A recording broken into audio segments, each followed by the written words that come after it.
Hey YouTubers, this is my Kaku Wahoo 12.5-foot kayak. It's 33 inches wide, 12.5 feet long. It can hold up to 425 pounds. And I dubbed the title for this kayak the best of both worlds, and I'm about to show you why I think so. The Kaku manufacturer is in Tarpon Springs, Florida. And they've designed their watercraft mainly for fishermen who want to be able to have many options for setting up their fishing setups. I am, however, not a fisherman, and it's not why I chose this kayak at all. I was looking for a solid, comfortable, recreational kayak that didn't paddle like a barge. This model also comes in a 10.5 foot, but this review only covers the 12.5 larger Wahoo. Like I said, this is a fishing kayak mainly. It's 76 pounds, which is about 20 pounds heavier than most recreational kayaks, but also probably about 20 pounds lighter than most fishing kayaks. Another important feature for me when I was choosing this kayak is the ease of getting into and out of this kayak, and also being able to climb into it if I'm out in the water without getting hung on consoles or other fishing type gear that you find in more of the traditional fishing kayaks. And it would have to be wide enough and stable enough to safely board without rolling or tipping. So like I said, the main thing for me was I wanted something comfortable without compromising too much on speed. And I researched quite a bit before buying, and this kayak seemed to kind of be in that Goldilocks zone of what I was looking for. It's got a larger open deck, plenty of room to stretch out your legs, and that was real important to me since I'm 6'3" and I needed something bigger. It's even got enough room up here for like a dog or a small child. It's a lot of room. You can put a cooler up front here if you wanted to as well. And it's got a really wide framed, comfortable seat.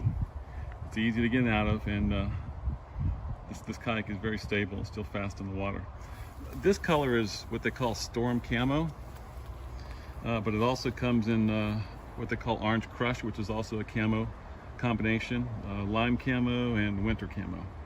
The list price on this is $9.99, but I was able to find one locally in Central Florida for $8.99. Probably one of, if not the most important features to me, was a comfortable high back frame seat. This one's very sturdy, and it's got a heavy-duty aluminum frame. It's also removable, making it easy to haul and easy to remove, and can be used as a mini lawn chair on those long paddles where you need a land break. The seat isn't adjustable up and down, but it feels like they worked out the best position and find that nice sweet spot. It does have these adjustable straps. Like I said, you can remove it as a lawn chair, put it on the ground, and it's really heavy duty. It's got these four clips that hold it in place, and they just kind of screw on, screw off. So that's pretty easy to do. The fabric on the seat is very breathable and sturdy as well. And as you can see, there's quite a bit of room underneath the seat. That might work out well for you fishermen that have flat tackle boxes or other items. And the deck is open and long enough for me to stretch out my legs completely. Like I said earlier, I'm 6'3", that was really important for me. And that was one of the main reasons why I like this. The foot pegs are fully adjustable by hand, and they have a wide array of positions. So that's pretty nice. The Kaku manufacturer designed this for fishermen who wanted to stand and cast. Now, I haven't tried standing in it yet and don't have a need to, but I have no doubt it's possible due to the stability I've experienced in this kayak so far. This bungee on the bow I added and didn't come with the kayak, but I'll probably use this as a paddle holder. The side handles have a built-in paddle holder down here, but this is not well designed. It may be the only complaint I have with this kayak. And when I first got this home, this was one of these side handles immediately broke. I contacted the manufacturer, who immediately emailed me back and said he was sorry and would ship me replacements that would be better. And he did. So hats off to the good customer service in Kaku. Another big plus on this kayak are these Yak Attack rails. Most of you probably already know, but these rails provide a lot of options and versatility for adding accessories like rod holders, camera holders, paddle holders, tie downs, cup holders, and more. Let me give you an example. This is a tie down holder that I've added. So when you're loading it, that's something you can put under really quickly to tie it down. These are just a couple examples of the kind of these Yak Attack accessories you can get. This is for a paddle holder. This is for a cup holder. And there's 4 of these. There's 2 long ones here on the front and 2 shorter ones here on the back. So it gives you a lot of options for those. The other thing I noticed, there's a lot of these little multiple threaded inserts throughout the kayak. There's a couple behind the seat here. There's a couple under the seat here. There's a couple here in front. And that can also allow for adding many types of accessories and options without the need for drilling. Those are like a brass drilled type fitting for screwing things in.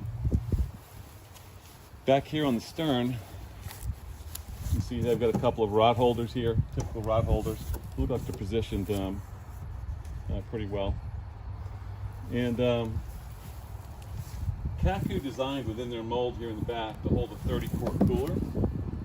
I probably won't use it for that, but it's a good place for your dry bag and life vest.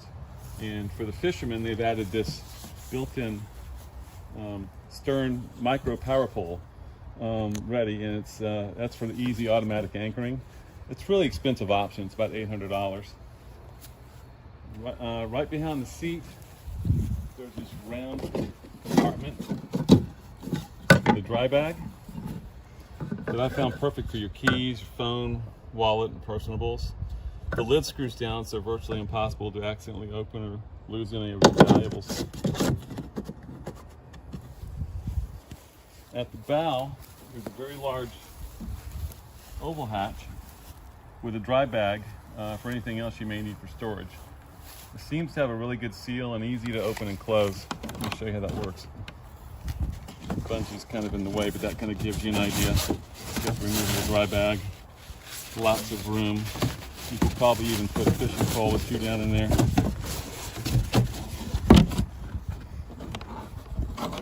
Up here in the front, you've got your other handle, just like the one in the back. You've got your drain plug, so if you happen to get any water in your kayak, you can tip it out and drain it with that.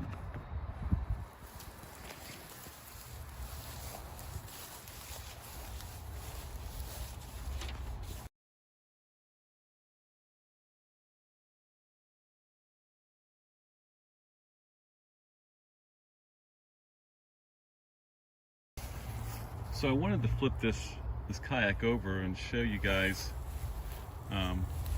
one of the unique things that makes this kayak, I think, so fast and stable at the same time is you can see it's got this very aggressive stern, and mostly here on the bow it's got a very sharp cut, and you can see how this has even like a slight upturn here on the bow, and that's designed to help keep the waves and the chop down, and seemed to do a really good job.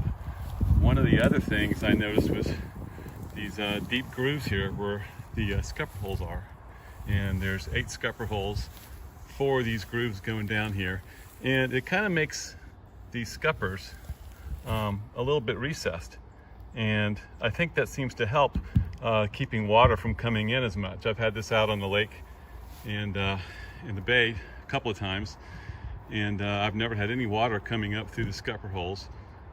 This kayak is designed to hold up to 425 pounds, and between my weight and my light gear, that might be one reason as to why, but I'm really pleased with this. One of the other things I noticed was that if you look at this from the side, and I'll step back a bit so you can tell, there's that curvature kind of going upwards, and I think an advantage to that is if you're not really overloaded on this kayak, you're not having as much contact on the water. That's providing that same stability, but up here most of the time the water's not even touching this, So I think that's another design feature, that one of the reasons why this kayak is so fast. Back here on the stern, you've got a removable stern, because a lot of times when you're loading or dragging these things around, these things tend to wear out. So that's another nice feature of this. So in closing, I was really impressed with the design, the quality and comfort of this kayak, and with a much lower price point than other kayaks in this class. I paid $8.99 for this, and that's a lot of value and quality for that price. So if you're a fisherman that sometimes just wants a recreational boat, or just a larger recreational paddler who wants something comfortable and still glides well in the water, this boat may be for you. I know I've been very happy with it myself so far. Thanks for watching, and I hope this helps with any of you trying to make a decision on a kayak purchase.